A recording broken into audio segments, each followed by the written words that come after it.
Look, this video is long, extremely long, overdue, but I'm here. I've been really busy, but here is the long-awaited Heihachi video.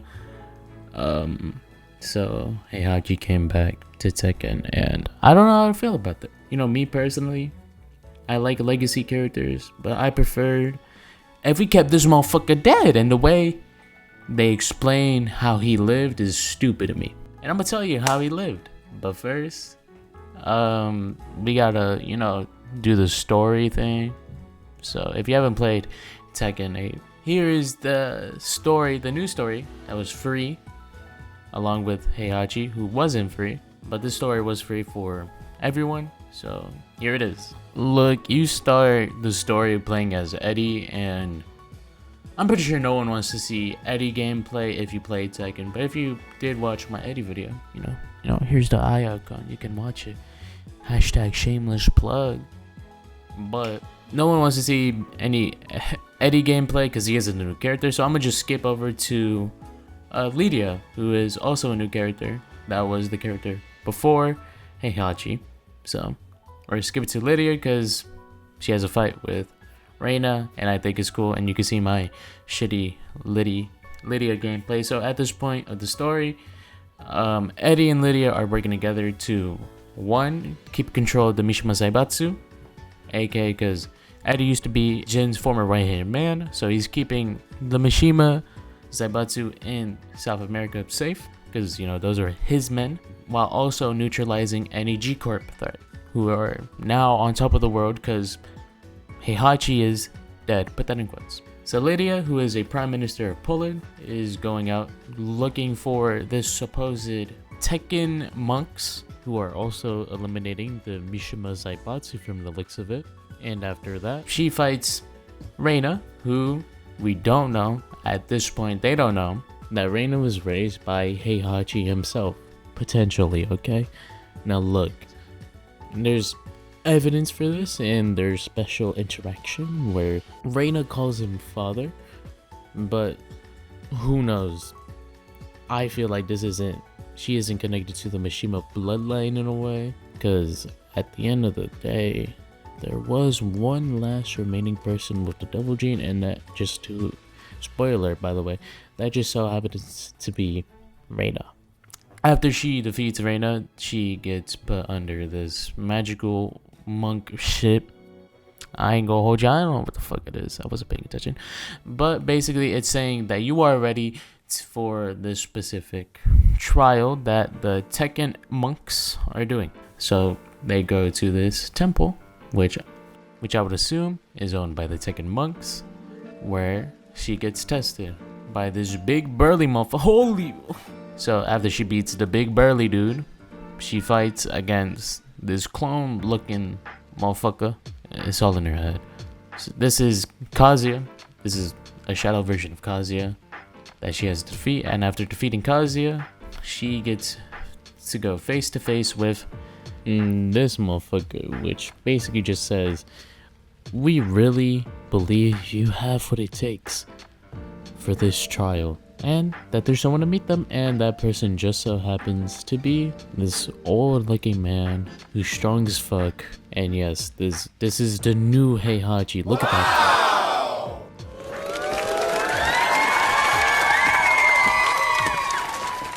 So after that, I have to explain the whole Tekken monks thing. So here it is. The Tekken monks are practitioners of the Mishima style karate. It is said that this Mishima style is used to exorcise demons. There is a conflict between two groups, the Mishimas and the Tekken monks. The Tekken monks went into hiding and started secluding themselves for many decades, practicing the Mishima style in secret. As the years went on, they devoted themselves on finding someone who is, one, pure of heart, and two, a practitioner of the Mishima style to learn and finally use its lost form, which is the true style of the Mishimas. Where does Heihachi fall into this? Well, Heihachi has amnesia. That's how he falls into this. So he doesn't know his evil self. He's pure of heart. So this is a blessing for the Tekken monks. They have someone who is a practitioner of the Mishima style and is pure of heart. but his equilibrium is very imbalanced. Remember, mind, body, and technique. Those are the three he has to master in order to be the person who learns the true form of the Mishima style. So, we meet this new Heihachi and he's like, yo bro, I love nature. I'm beating people's ass, but I love nature. I want to be good. So, we get to play as Heihachi and fight the big burly dude who we fought against as Lydia. And once we win the fight, Lydia and Yoshi come out and say, yo bro, good job, very good. And then this is where Lydia learns about the vow, which the big burly dude is like, yeah, we're kind of fucking desperate for someone, and he's the closest thing we got. It's only one day until this trial. This trial is called the Star Crusher trial, where the person selected has to basically punch a meteor. The trial is only one day away, and the Tekken monks are desperate, so they used a forbidden spell so they can, get Heihachi's mindfulness in the right place. So as Heihachi, you fight against evil Heihachi, aka Shadow Heihachi, and once you win that, you have conquered your mindfulness. And after that, Lydia decides to help Heihachi with this final day of training, which is helping out with his technique. And after you beat Lydia, you are finally ready to take on the Star Crusher trial. Now, to get the big ass elephant out the room, other than my shitty Heihachi gameplay, I do acknowledge that this is not, their first fight in the series. Obviously, they still continue to train. I don't know for how long, probably for a decent long time, until the monks are like, alright, his technique is good, we're good. But just so you know, I know that after you defeat Lydia, that is not the end of their training session. I do know that, okay? Hop off my dick. Anyways, it said that this meteor falls every 200 years, and that, well, you have to destroy it and you complete the trial, bro. This is where Lydia pops the question, yo, Heihachi, you gonna help us defeat this bum named Kazuya? Where the dude with the mask and the stick goes, Kazuya Mishima has prevented the Mishima style to be in its purest form. And if Heihachi were to fight Kazuya, he would have to use the ultimate technique to defeat Kazuya to destroy the double gene. So, Heihachi's like, he gets a flashback like, oh shit, I'm not supposed to remember that, because where he ignores it and he's like, yeah, I'll beat the fuck out that, I'll beat the brakes off him. We head to the Star Crusher trial where we see Heihachi. What the this motherfucker must be off something, bro. This is unrealistic, bro. Okay, so he's trying to hold back on this big ass meteor, but he's kind of failing, so he decides to headbutt the meteor destroying it in pieces. However, this meteor brings back all of Heihachi's memories, and peaceful, loves walking on the beach Heihachi is dead, and now the abusive one is back and he's ready to fuck up some people. Lydia, Eddie, and Yoshimitsu, who I forgot to mention because he didn't do anything significant, but he's there.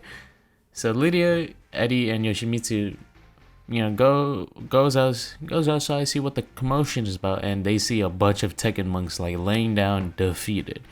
As Heihachi is beating the brakes out of every single one of them, even the big burly dude. Holy, he's back. This is the true Heihachi, what everyone grew up with. The guy who threw his kid off a cliff. Very cool. And he's like, hey bro, run my fade. And after completely beating all of their asses, Heihachi announces to basically no one that he's back. Ha ha ha.